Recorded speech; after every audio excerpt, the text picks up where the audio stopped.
The Screamer was originally a cut infected from Left 4 Dead 1. The reason he was cut is because it was deemed too difficult to pinpoint his exact location after he had screamed. What he would do is he would scream into the air and then continue to scream, attracting the horde. Now his horde attraction ability was given to the boomer, and his running away factor was given to the fallen survivor back in the DLC for Left 4 Dead 2. But what Mr. Coffee Stuff and I have come up with is a little solution to him so he could be put back into the game, maybe. The Screamer will basically have the same characteristics. He will, as soon as he spots the survivors, he will let out an ear-piercing scream into the sky, and then will continue to do so as he runs around the area. But he won't like run off into the distance. He will stay more or less within the same area, continuously screaming. Now what this effect will do is it'll disorient survivors if they're close to him. If they're within his immediate vicinity, it will disorient them, it'll disorient them, it'll daze them, it will stun you in a way, and it'll blur your screen from the sounds. His screaming will obviously attract the horde to you, so it'll make it harder to catch him while there's a bunch of common infected running around trying to stop you at the same time. A small effect that we added to him is that when he starts screaming, it'll actually cut the respawn timers for the special infected. The reason we gave it this is because in reality the special infected would be attracted to the noise. They would immediately start coming towards the Screamer, and they would be trying to assist it or whatever may be going on in the minds of the infected. Maybe they're just attracted to the noise. So any respawn timers that they had at the moment will be cut, and they will have a reduced respawn timer while the Screamer is still running around, screeching his head off, frolicking, doing Screamer things.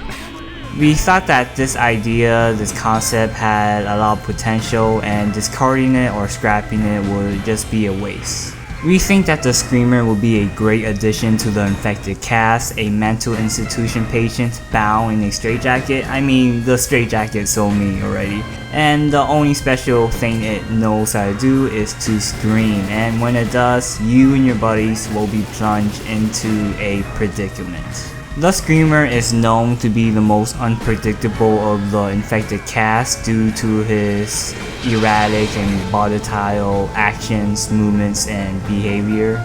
The Screamer is clearly unstable, the straitjacket, so he'd be like strolling around in an area. The next second he would dash towards your location.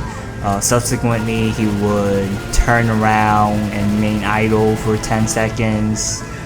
Thereafter, he would just run in a zigzag formation. He doesn't follow a set pattern or path. He does whatever it wants. Now, from the description we provided for the Screamer, one of three things or thoughts have probably played to your mind. Number 1, the Screamer is too OP. Number 2, the Screamer made the wish to be less of a threat. Or number 3, the Screamer is a little too similar to the Boomer. So I'm gonna try my best to tackle each point and fix those issues. The Screamer has several weaknesses or flaws. It can't exactly defend itself nor directly inflict damage.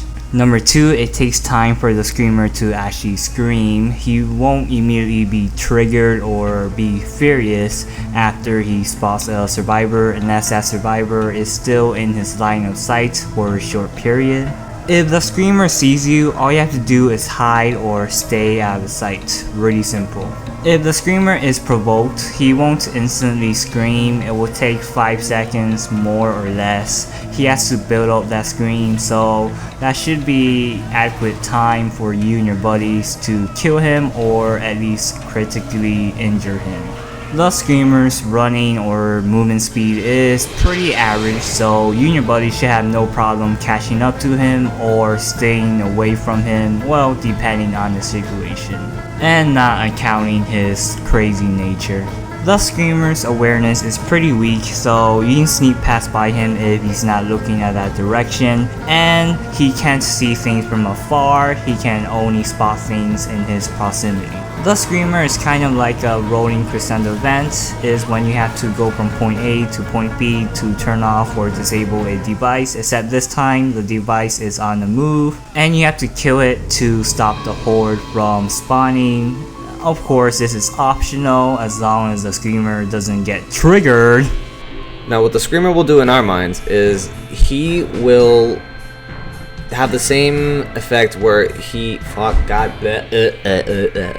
stutter. Of course, not accounting the unpredictability. Oh my god, I hate myself. I can't pronounce words properly.